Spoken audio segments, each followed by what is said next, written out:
राजेश कोटक जी मुंबई से।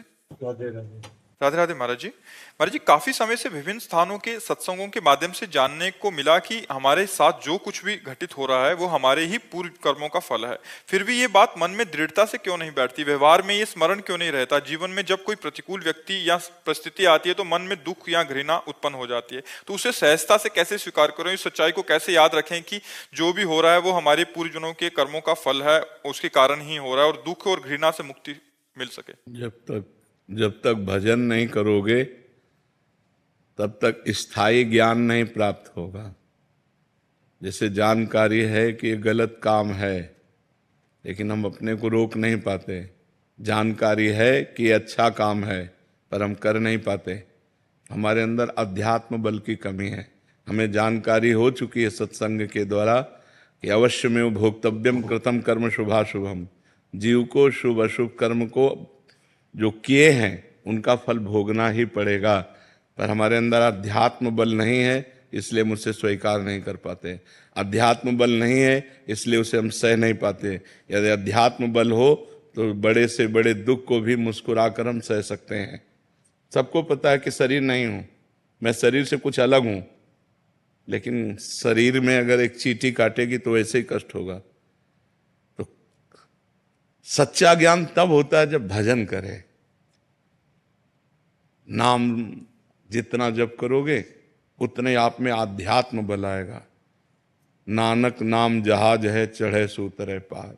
नाम रूपी जहाज पे चढ़ गए तो सब संशय, दुख, चिंता, शोक इन समुद्र से पार हो गए। भजन नहीं करोगे, पता है ये नहीं करना चाहिए पर करोगे, पता है ऐसा करना चाहिए पर वो नहीं कर पाओगे। भजन चाहिए, प्रधान कमी है भजन की। इसलिए खूब नाम जप करो यदि मंगल चाहते हो तो। ना भगवान सुनने से केवल मिलते हैं, ना भगवान प्रवचन करने से मिलते हैं, भगवान भजन करने से मिलते हैं। सुनने और सुनाने का एक ही फल है कि हमारा भगवान के भजन में मन लग जाए, हम भजन करने लगें। अगर भजन न करने लगे तो खूब सुनो, एक अहंकार कर लो कि हमने बहुत सत्संग सुन लिया है, लेकिन उससे लाभ क्या होगा?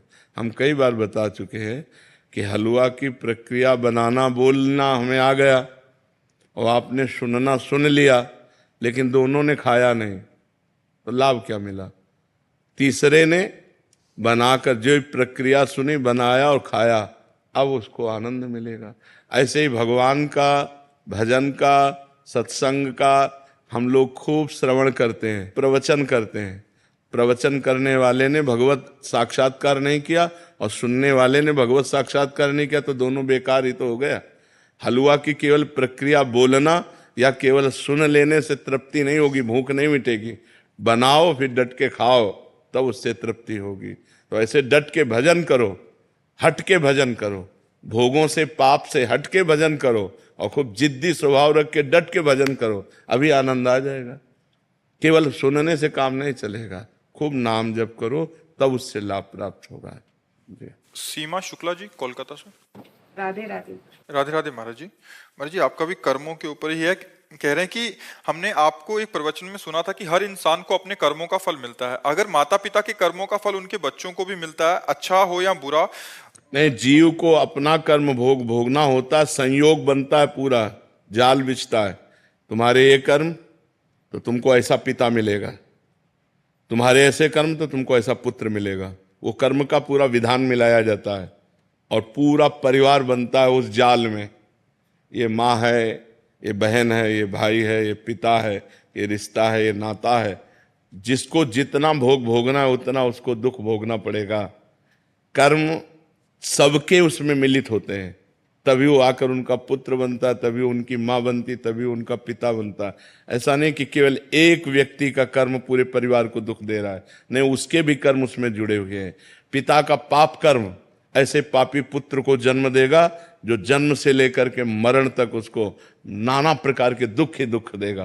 पिता का पुण्य कर्म ऐसे पुण्यात्मा पुत्र को जन्म देगा जिसको बचपन से देखते हुए जवानी तक, मरते समय तक हृदय शीतल रहेगा। सब कर्मों का जाल बिछा हुआ है उसी में। अब हम जा रहे हैं, हमारा कोई दुश्मन नहीं, लेकिन जरा सा धक्का लगा, जब है झगड़ा शुरू, तो वो जो धक्का लगा कांधे को हमारे कर्म ने किया है। पूर्व के कर्म ने ऐसे धक्का लगवा दिया और उसने हटाई कर दी, क्योंकि उसके द्वारा पिटना था, इसलिए ऐसा संयोग बन गया। कर्मों का बड़ा सूक्ष्म स्वरूप है, उसका निर्णय करना बहुत कठिन है, वो तो केवल भगवान ही जानते हैं। सुनो भरत भावी प्रबल, बिलख कहो मुनिनाथ, हानि लाभ जीवन मरण जस अपजस विधि हाथ। वो विधान भगवान के हाथ में है, जब जहां जीव का जैसा कर्म होता है उसको भोगना पड़ता है। और वो एक कर्म के साथ बहुत से कर्म जुड़े हुए होते हैं, माता का कर्म, पिता का कर्म, भाई का कर्म, बहन का कर्म। तो अब एक ने गलती की और सबको दुखी होना पड़ा, उनको अपने अपने कर्मों का फल भोगना पड़ रहा है, क्योंकि वो ऐसा ही कर्म करेगा कि पूरा परिवार जले, वो ऐसा ही कर्म करेगा कि पूरा परिवार गर्वित हो।